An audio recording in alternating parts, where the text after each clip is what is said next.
어느 작은 농장에 귀여운 오리 가족이 살았어요. 엄마 오리는 새끼 오리들이 부화할 때까지 알을 품고 있었죠.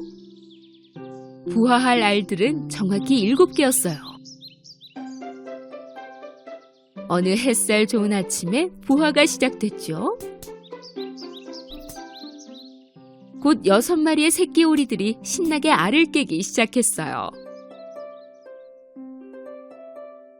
새끼 오리들은 새로운 세상에 적응하려고 꾀꾀거리며 엄마 오리에게 걸어갔죠. 하지만 가장 큰 알이 아직 부화하고 있어서 엄마 오리는 걱정했어요. 그녀는 뭔가 문제가 생긴 것 같다고 생각했죠. 그래서 조금만 더 기다리기로 했어요. 그랬더니 결국 7번째 새끼 오리가 태어났어요. 그 새끼 오리는 무척 당황해하며 주변을 둘러보았죠. 하지만 사실 그 새끼 오리보다 엄마와 형제들이 더 당황하고 있었어요. 특이하게도 이 오리는 형제들과 전혀 닮지 않았거든요. 그는 훨씬 더 넓적했고 흰색과 회색 깃털을 갖고 있었어요. 형제들은 그를 보며 비웃기 시작했죠. 너 정말 못생겼다. 우리랑 너무 달라. 믿을 수 없어. 어떻게 형제들과 안 닮을 수 있니? 너 정말 못생겼다. 진짜 못생겼어.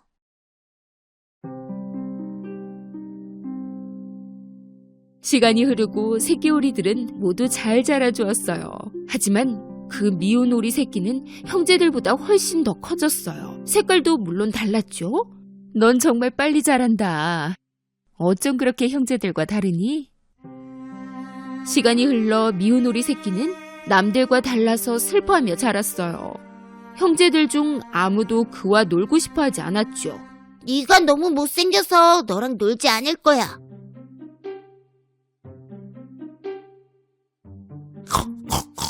아, 진짜 못생겼다. 나나나나나, 미운 오리 새끼, 미운 오리 새끼.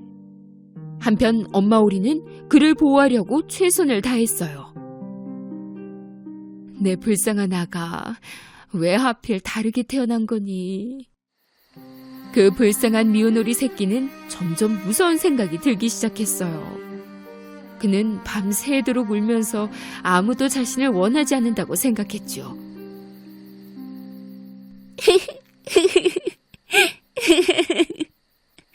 도대체 난 왜 이렇게 못생긴 거야?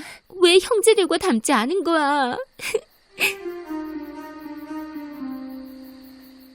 어느 날 그들이 사는 곳과 가까운 호수에 사냥꾼들이 나타났어요.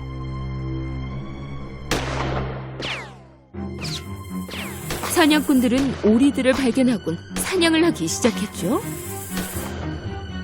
그때 새끼들을 위해 음식을 찾고 있던 엄마 오리가 사냥꾼들에게 잡히고 말았어요. 불쌍한 미운 오리 새끼는 무슨 일이 일어났는지 모른 채 엄마가 돌아올 아침까지 기다렸어요.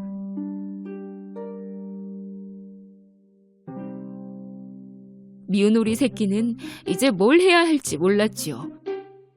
먼저 그는 개에게 갔지만 개는 이렇게 말했어요. 저리 가. 너처럼 못생긴 오리랑 얘기하는 걸 누가 볼까 겁난다.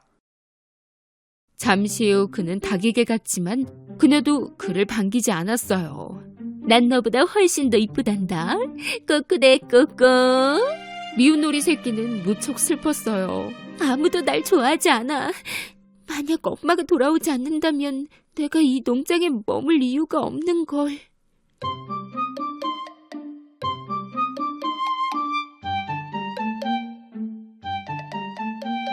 그날 아침 미운 오리 새끼는 농장을 떠났어요.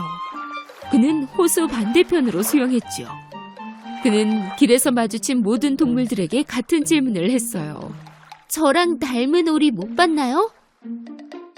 혹시 나랑 비슷한 오리 못 봤어? 혹시 나랑 닮은 오리 못 봤니? 아무리 물어도 항상 같은 답변만 돌아올 뿐이었어요. 그들도 그렇게 못생긴 오리는 본 적이 없었거든요. 불쌍한 새끼 오리는 여행을 시작했고 또 다른 호수에 도착했어요. 그는 거위들에게도 같은 질문을 했죠. 넌 여기 있으면 안 돼. 사냥꾼들이 많다고. 빨리 여기서 떠나렴. 어서 가라고. 미운 오리 새끼는 또 가야 했어요. 얼마 지나지 않아 또 다른 호수가 나타났어요. 이번엔 아무도 없이 새끼 오리 혼자였어요.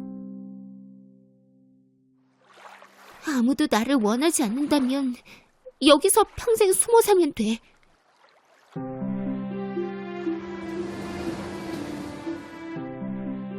몇 달이 흐르고 그는 완전히 혼자였지만 그래도 행복했어요. 어느 날 그는 희고 긴 목을 가진 새들이 남쪽으로 이동하는 걸 보게 됐어요.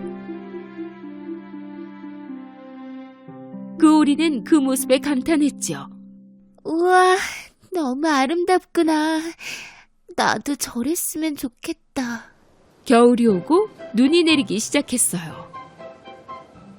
그 미운 오리 새끼는 첫눈과 사랑에 빠지고 말았지요. 그렇게 놀다가 흰눈에 푹 빠져버리기도 했어요.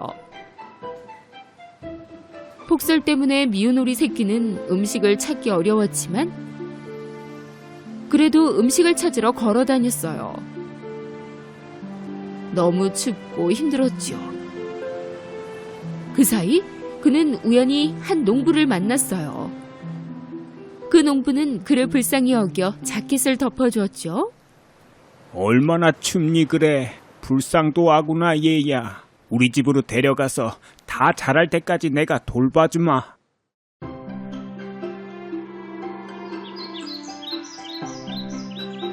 그 농부는 정말로 그렇게 그를 돌봐주었어요. 봄이 왔고 미운 오리 새끼는 정말로 많이 커 있었어요.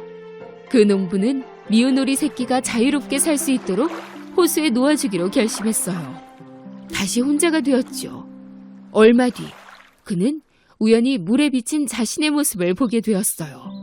하지만 그가 본 모습은 무척 놀라웠어요. 처음에 그는 자신을 알아보지 못해서 자기 뒤에 누가 있는 줄 알았어요.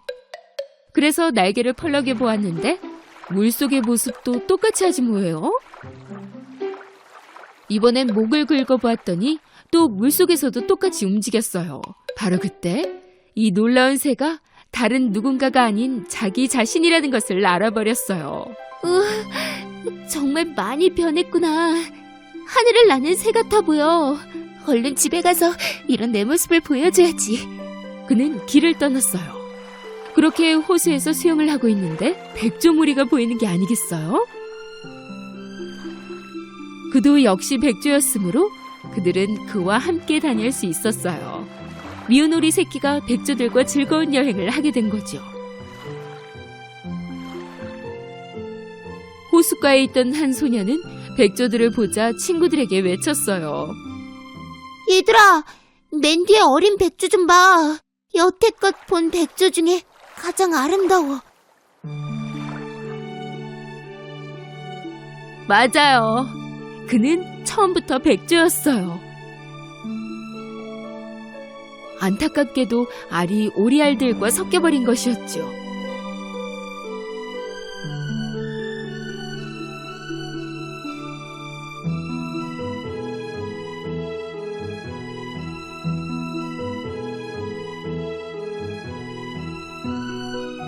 하지만 그는 진짜 가족과 함께 행복한 삶을 살게 되었답니다.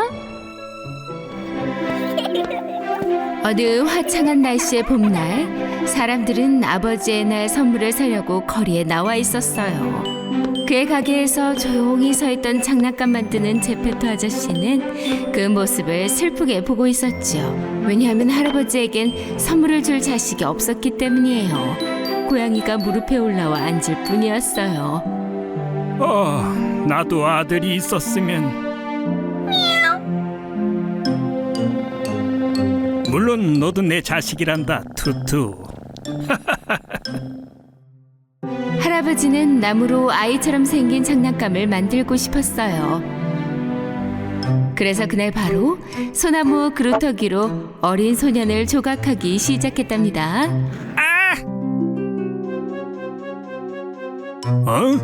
뭐라고 했니, 투투?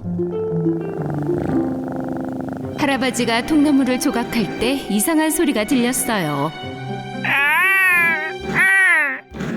제페토는 아주 섬세하게 조각한 그 장난감 인형에게 색칠을 해주었어요. 그는 그렇게 완성한 장난감 인형을 테이블 위에 놓고 가게 앞에 나와 있었어요. 그러자 바로 그때 그 장난감 인형이 테이블에서 점프해 내려오는 게 아니겠어요? 할아버지는 보고도 믿을 수가 없었어요. 안녕하세요. 장난감 인형이 서서 그에게 말을 하지 뭐예요? 너는 말을 할 줄 아는구나. 아버지의 날에 이런 선물을 받다니. 아버지의 날? 혹시 제 아버지신가요? 그럼 아들아, 넌 진짜 내 아들이란다. 그리고 네 이름은 자, 한번 생각해보자. 피노키오. 피노키오. 아주 맛있는 밥을 해주마, 피노키오. 제페토가 안으로 들어가니 장난꾸러기 딱따구리가 피노키오에게 다가왔어요. 야, 꼬마야, 딱딱, 너 뭘 기다리고 있는 거니? 날씨도 좋은데. 나가라고? 그럼 딱딱, 어서 나가 자유를 즐겨. 그 장난감 인형은 딱따구리가 말한 대로 집 밖으로 나와 달리기 시작했어요. 제페토가 돌아왔을 때는 이미 달려나가고 없었지요. 할아버지는 무척 놀라 피노키오를 찾으러 달려나가 보았지만 늙은 할아버지는 금세 지쳐서 주저앉아 버렸어요. 한편 피노키오는 달리다가 시장에서 길을 잃어버렸죠. 길이 다 너무 헷갈려. 아버지한테 어떻게 돌아간담? 피노키오는 슬퍼하며 서성이면서도 배가 고파서 몸이 다 떨려왔어요. 그는 맛있어 보이는 과일이 앞에 있는 것을 발견하고는 손을 넣어서 바나나를 가져갔어요. 이봐, 꼬마야. 그렇게 내 과일을 공짜로 먹으면 안 되지. 부모님 안 계시니? 돈을 줘야지, 응? 그러니까 사실 전 돈이 아주 많아요. 근데 집에 있죠. 바로 그때 피노키오의 코가 길어지기 시작했어요. 내 코가 왜 이렇게 된 거지? 내 코. 피노키오는 놀라서 뛰어다녔어요. 돈이 있으면 어서 가서 가져오려무나. 알겠지? 화내지 마세요. 안 돼요. 왜냐하면 실은 돈이 없거든요. 피노키오가 진실을 말하자 그의 코가 원래의 길이로 돌아왔답니다. 하지만 그것도 모르고 뛰어다닌 피노키오는 마침내 어떤 창문 앞에 멈춰서 유리창에 비친 자신의 모습을 보았답니다. 내 코가 예전으로 돌아갔네. 제페토 할아버지는 밤이 늦도록 여기저기 아들을 찾아다녔어요. 결국 비가 내리기 시작했고 할아버지는 해가 지길 기대하며 코너에서 기다려야 했죠. 어디 있니, 피노키오? 내 아들아, 어디 있는 거니? 한편 피노키오는 빗속에서 흠뻑 젖어 있었어요. 그에게는 젖은 나무 냄새가 났죠. 그는 겨우 쓰레기통 안으로 뛰어들어 비를 피할 수 있었답니다. 그러나 아침이 되자 쓰레기통 안에 혼자가 아닌 것을 깨닫고 말았어요. 나무 인형, 난 너무 배가 고픈데 네 발을 한 입 먹어도 될까? 배부를 것 같은데. 피노키오는 너무나 무서워 당장 떠나고 싶었어요. 생쥐는 정말로 배가 고픈 나머지 커다란 손으로 피노키오의 발을 잡았어요. 싫어, 나 갈 거야. 우리 아빠는 호랑이라고. 아빠가 널 보면 널 한 입에 먹어 치울걸. 네 아빠가 호랑이면 너도 꼬리가 있어야지, 안 그래? 물론이지, 있어. 당연히 있지. 피노키오가 거짓말을 하자 코가 갑자기 길어졌어요. 내 코. 자, 꼬리 한 입만 줘봐. 피노키오는 너무 무서워 쓰레기통에서 점프해서 나왔어요. 먹지마. 난 꼬리가 없어. 꼬리가 없다고. 웅덩이 앞에 서 있던 피노키오는 자신의 코가 다시 원래대로 돌아온 것을 보게 되었어요. 이게 말이지, 내가 거짓말하면 길어지는구나. 사실을 말하면 원래대로 돌아가고. 그러나 피노키오는 나쁜 도둑이 그에게 몰래 다가오고 있다는 것은 눈치채지 못했어요. 도둑은 그 인형이 스스로 걷거나 달리는 것을 보고 그걸 훔쳐서 팔면 좋겠다고 생각했어요. 고맙다. 덕분에 돈을 많이 벌겠어. 부자가 되겠어. 놔주세요. 전 진짜 아이예요. 말하는 인형이 아니라고요. 제페토 할아버지는 피노키오를 찾아 여기저기 안 다녀본 곳이 없이 하루 종일 찾아다녔어요. 하지만 피노키오를 찾을 순 없었죠. 내 아들은 아마 해변에 갔을 거야. 에? 바다에 빠져버렸으면 어떡하지? 제페토는 해안가로 달려가서 아들을 찾기 시작했어요. 그 사이 이상하게 생긴 남자가 커다란 옷가방을 등에 메고 서 있는 게 아니겠어요? 제페토는 그에게 가서 혹시 나무 인형을 본 적이 있냐고 물었는데 마침 피노키오가 할아버지의 목소리를 듣게 되었어요. 그래서 즉시 소리쳤어요. 아빠, 여기요. 저 여기 있어요. 제페토는 아들 피노키오의 목소리를 듣자 어서 그를 돌려달라고 말했어요. 그러나 그 남자는 그 나무 인형을 팔아 돈을 챙길 생각으로 제페토 할아버지를 밀쳐두고 계속 걸어갔죠. 바로 그때 피노키오가 그 옷가방 안에서 거짓말을 하기 시작했어요. 난 도둑이에요. 난 아주 많은 돈을 가지고 있다고요. 그리고 머리 색깔도 빨갛다고요. 그러자 피노키오의 코가 점점 길어지더니 옷가방이 뚫려버렸어요. 그는 그 구멍 사이로 점프해 빠져나와서 제페토 할아버지를 향해 달려갔죠. 아빠! 아들아! 그것을 알아챈 도둑은 화가 나서 그들을 쫓아갔어요. 제페토는 도둑에게 땅에 있던 물고기 그물망을 던졌고 그 도둑은 거기에 갇혀 중심을 잃더니 바다에 빠져버리고 말았답니다. 제페토 할아버지와 그의 아들 피노키오는 서로를 아주 꽉 안아주었어요. 피노키오는 사실만을 말하면서 코를 작게 만들었죠. 난 정말 좋은 아이야. 난 누구도 화나게 하고 싶지 않아. 게다가 난 아버지를 너무너무 사랑한다고. 바로 그 순간 기적이 일어났어요. 피노키오가 정말로 사람이 되었던 거예요. 그날 이후 도시의 모든 아버지와 아들은 거짓이 아닌 사랑의 힘으로 기적을 만들어낼 수 있다는 것을 믿게 되었답니다.